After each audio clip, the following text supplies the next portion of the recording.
You will hear a conversation between the director of a childcare centre and a parent enrolling her child in the centre. First, you have some time to look at questions 1 to 6.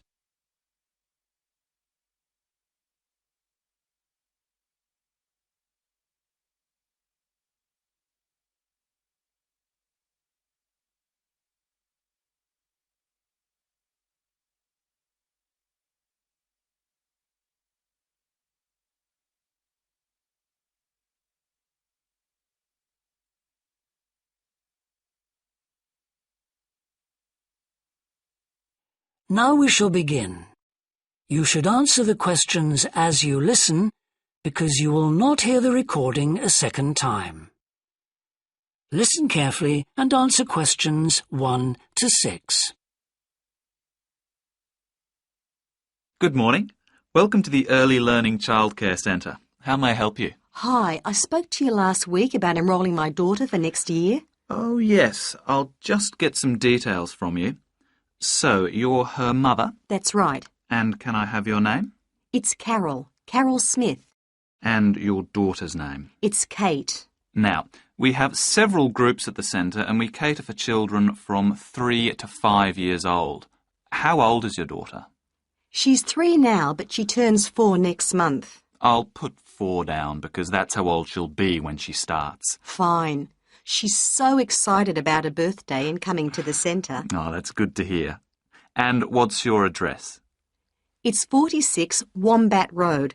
That's W-O-M-B-A-T. Woodside 4032. And what's the phone number? Oh, it's 3345 9865. So, have you decided on the days you would like to bring your daughter here? I'd prefer Monday and Wednesday if possible. I'll check. Monday's fine, but I think the centre is already full for Wednesday. Yes. Sorry, it seems to be a very popular day. We can offer you a Thursday or a Friday as well. Oh dear. I suppose Thursday would be all right because she has swimming on Friday. OK, got that. Because a lot of parents work, we do offer flexible start and finish times.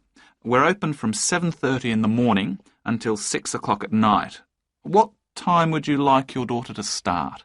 I need to get to work in the city by 9, so I'll drop her off at 8:30. You're pretty close to the city here, so that should give me plenty of time to get there. That's fine. Now, we also need to decide which group she'll be in. We have 2 different groups and they're divided up according to age.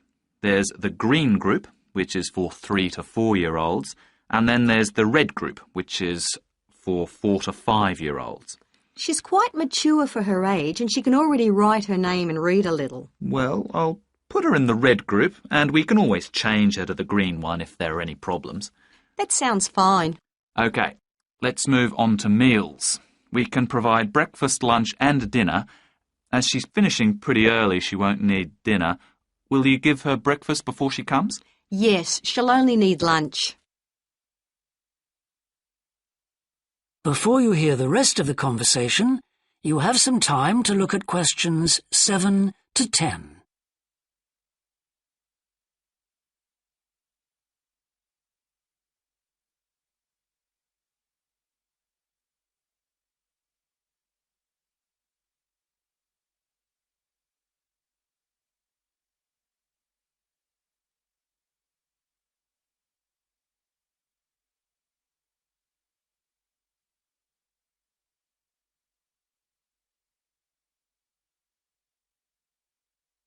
Now listen and answer questions 7 to 10. Now, does she have any medical conditions we need to know about? Does she have asthma or any hearing problems, for example? No, but she does need to wear glasses. Oh, I'll make a note of that. Yeah, she's pretty good about wearing them. She can't see much without them. Right. OK. Now, I also need emergency contact details. So what sort of information do you need? Just the name and number of a friend or family member we can contact in case we can't get hold of you at any time. OK. That'd better be my sister, Jenny Ball. Uh-huh. That's B-A-L-L. Her phone number is 33467523. Great. So she is the child's aunt? Yes, that's right. I'll make a note of that as well. Now, is there anything you'd like to ask? What about payment? How much are the fees each term? Well, for 2 days and the hours you've chosen, that will be $450 altogether. OK, and do I have to pay that now? No, we send out invoices once the children start at the centre. You can choose to pay at the end of each term, or we do offer a slightly discounted rate if you pay every month. Oh, I'll do that then. I find it easier to budget that way, and I'm not used to the term dates just yet. Good. It makes it a lot simpler for us as well. Well, that's everything. Would you like me to show you around the centre? We can go. That is the end of section 1. You now have half a minute to check your answers.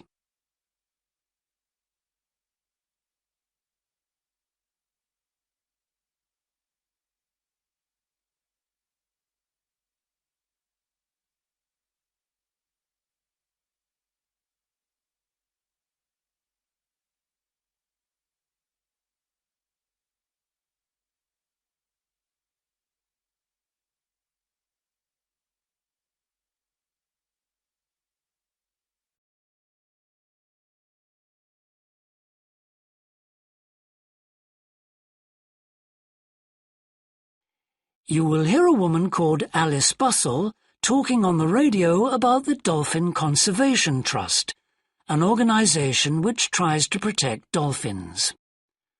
First, you have some time to look at questions 11 to 15.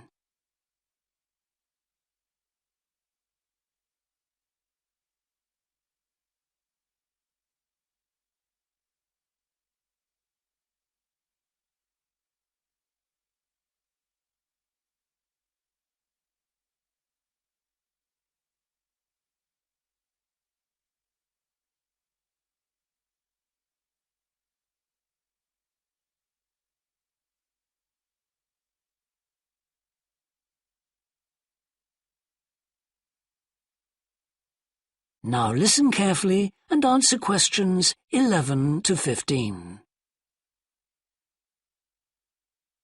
Today we're pleased to have on the show Alice Bustle from the Dolphin Conservation Trust. Tell us about the trust, Alice. Well, obviously its purpose is to protect dolphins in seas all around the world.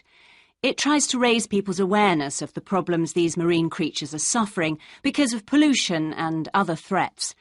It started 10 years ago, and it's one of the fastest-growing animal charities in the country, although it's still fairly small compared with the big players in animal protection.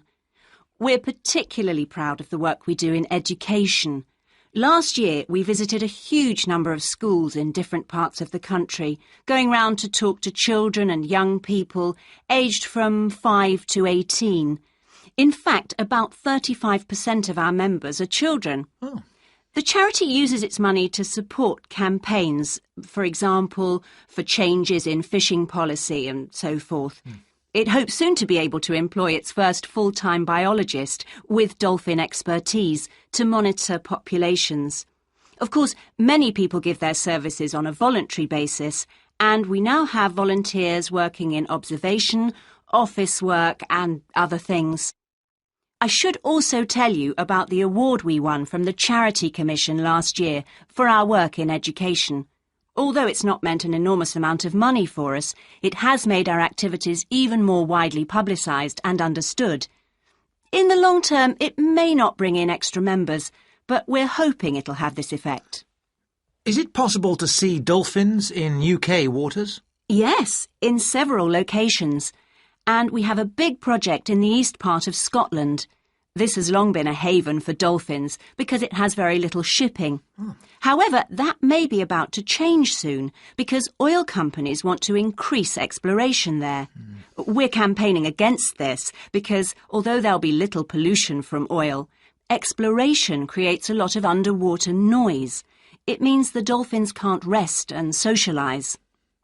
This is how I became interested in dolphin conservation in the first place. I had never seen one, and I hadn't been particularly interested in them at school. Then I came across this story about a family of dolphins who had to leave their home in the Moray Firth because of the oil companies, and about a child who campaigned to save them. I couldn't put the book down. I was hooked. Before you hear the rest of the talk, you have some time to look at questions 16 to 20.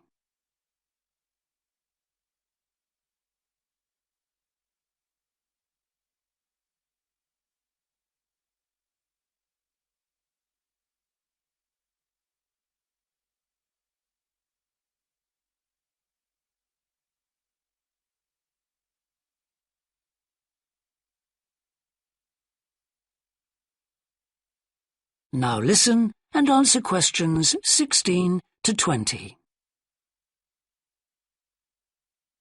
I'm sure our listeners will want to find out what they can do to help. You mentioned the Adopt a Dolphin scheme. Can you tell us about that? Of course. People can choose one of our dolphins to sponsor. They receive a picture of it and news updates. I'd like to tell you about 4 which are currently being adopted by our members: Moondancer, Echo, Kiwi and Samson.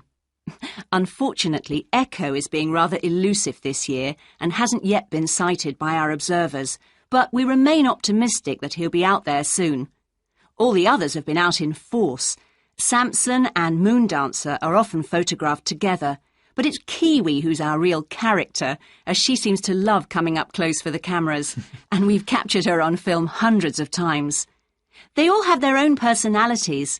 Moondancer is very elegant and curves out and into the water very smoothly, whereas Samson has a lot of energy. He's always leaping out of the water with great vigour. You'd probably expect him to be the youngest. He's not quite.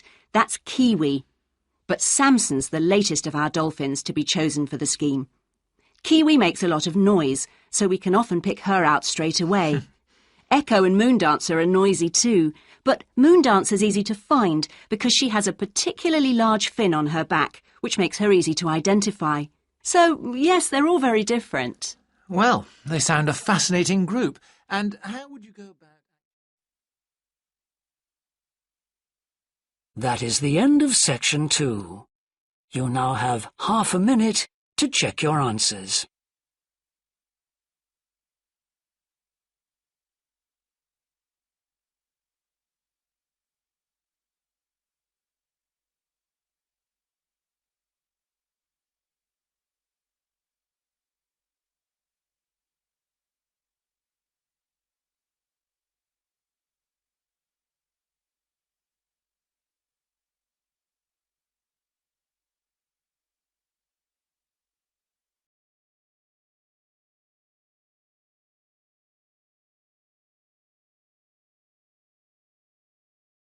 You will hear a student called Rob, who is in the first year of a theatre studies course, talking to another student called Mia, who's in the 4th year of the same course. First, you have some time to look at questions 21 to 25.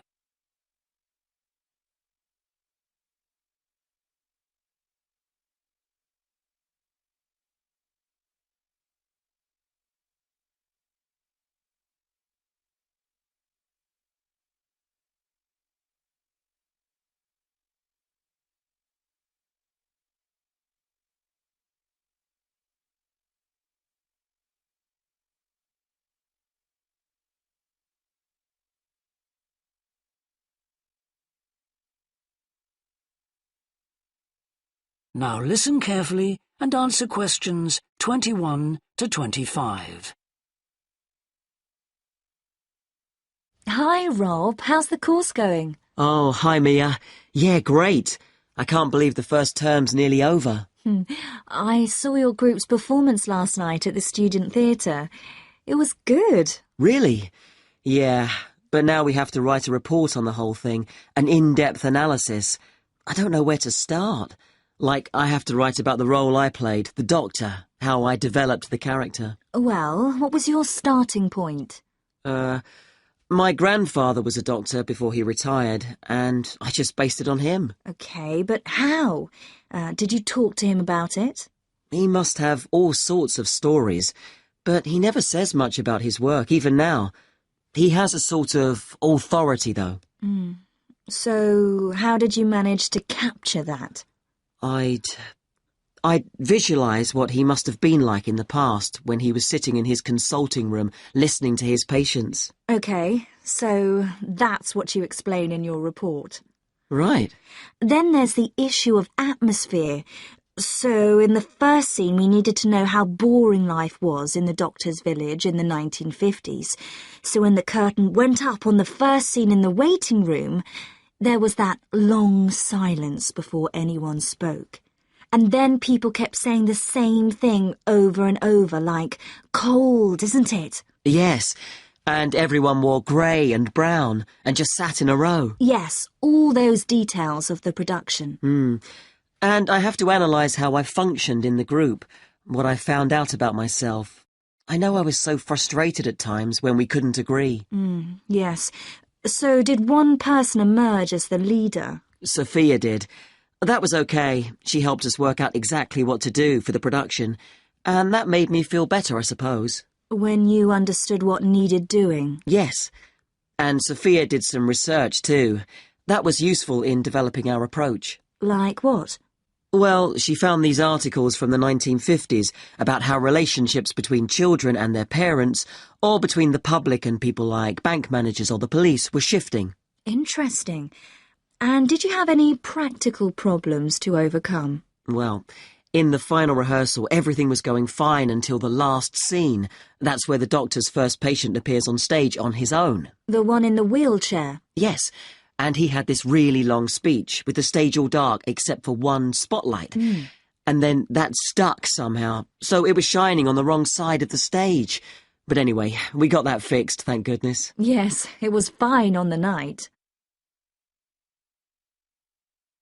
Before you hear the rest of the discussion, you have some time to look at questions 26 to 30.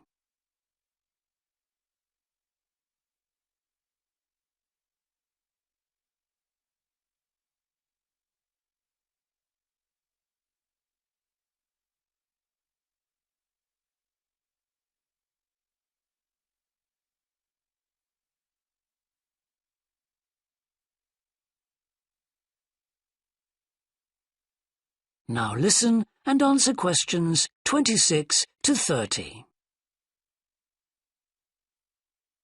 But while you're here, Mia, I wanted to ask you about the year abroad option. Would you recommend doing that? Yes, definitely. It's a fantastic chance to study in another country for a year. I think I'd like to do it, but it looks very competitive. There's only a limited number of places. Yes. So, next year, when you're in the second year of the course, you need to work really hard in all your theatre studies modules. Only students with good marks get places. You have to prove that you know your subject really well. Right. So, how did you choose where to go?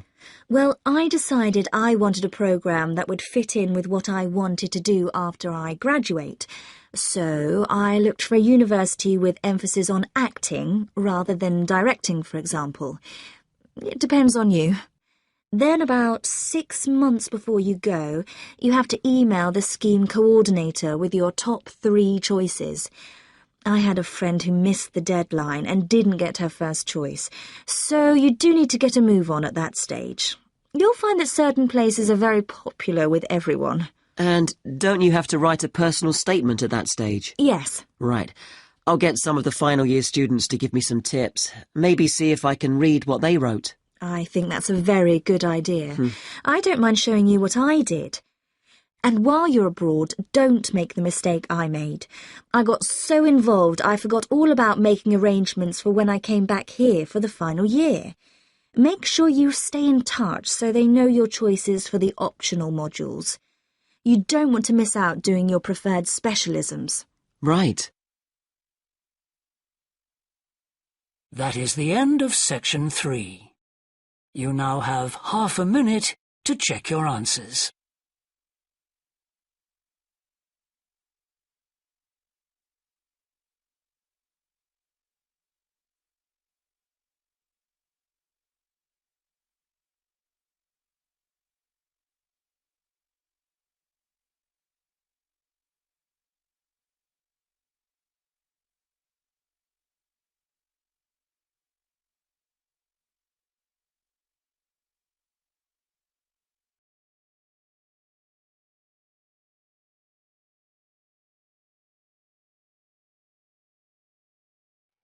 You will hear part of a lecture about leadership introducing a theory called self-regulatory focus theory.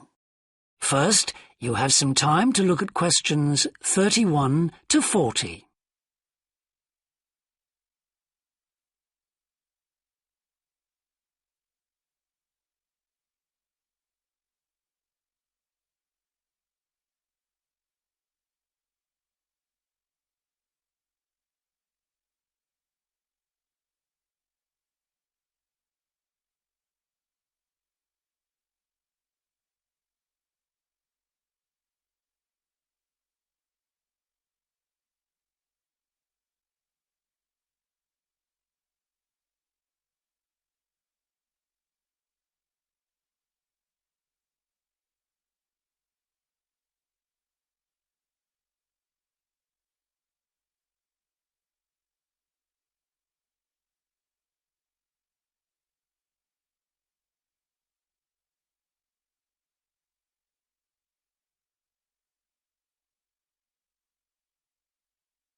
Now listen carefully and answer questions 31 to 40.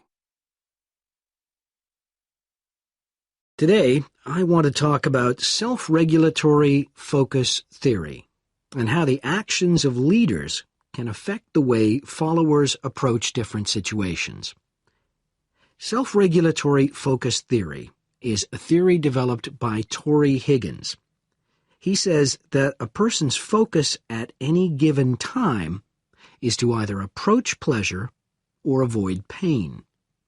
These are two basic motivations that each and every one of us has, and they cause us to have different kinds of goals. Promotion goals in different life situations emphasize achievement. Prevention goals are oriented towards the avoidance of punishment. In a specific situation, our thoughts might focus more on promotion goals or more on prevention goals. The theory suggests that two factors affect which goals we are focusing on. First, there is a chronic factor. This factor is connected to a person's personality and says that each person has a basic tendency to either focus more on promotion goals or focus more on prevention goals as part of his or her personality. Second, there is a situational factor, which means that the context we are in can make us more likely to focus on one set of goals or the other. For example, we are more likely to be thinking about pleasure and to have promotion goals when we are spending time with a friend. In contrast, if we are working on an important project for our boss, we are more likely to try to avoid making mistakes and therefore have more prevention goals in our mind. Research has shown that the goals we are focusing on at a given time affect the way we think. For example, when focusing on promotion goals, people consider their ideal self, their aspirations and gains. They don't think about what they can lose, so they think in a happier mode. They feel more inspired to change. When people are focusing on prevention goals, they think about their ought self. What are they supposed to be? What are people expecting from them? They consider their obligations to others. As a result, they experience more anxiety and try to avoid situations where they could lose.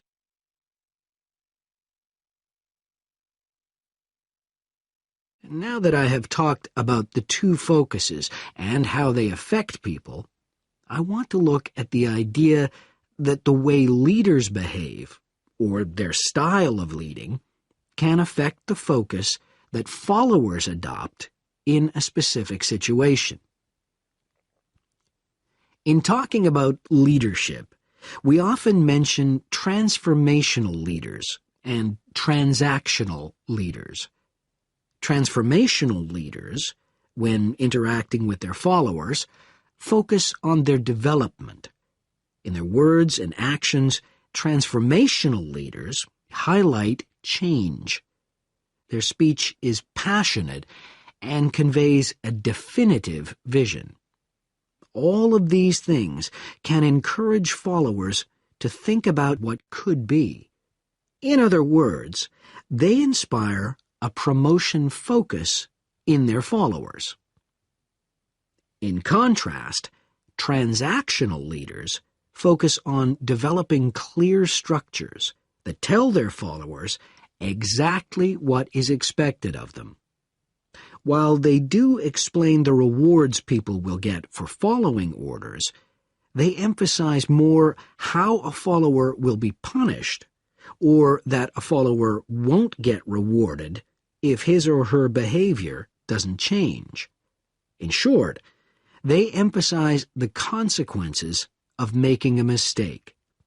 This emphasis will clearly lead followers to focus on avoiding punishment and problems.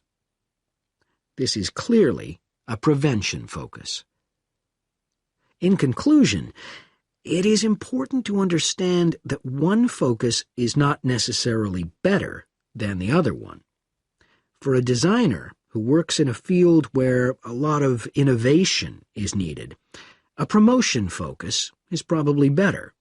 In contrast, a prevention focus, which causes people to work more cautiously and produce higher quality work, might be very appropriate for a job like a surgeon, for example.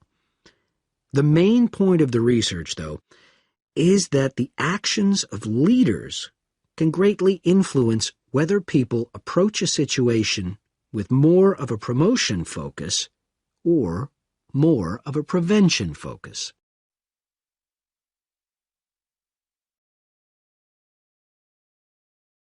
You now have half a minute to check your answers.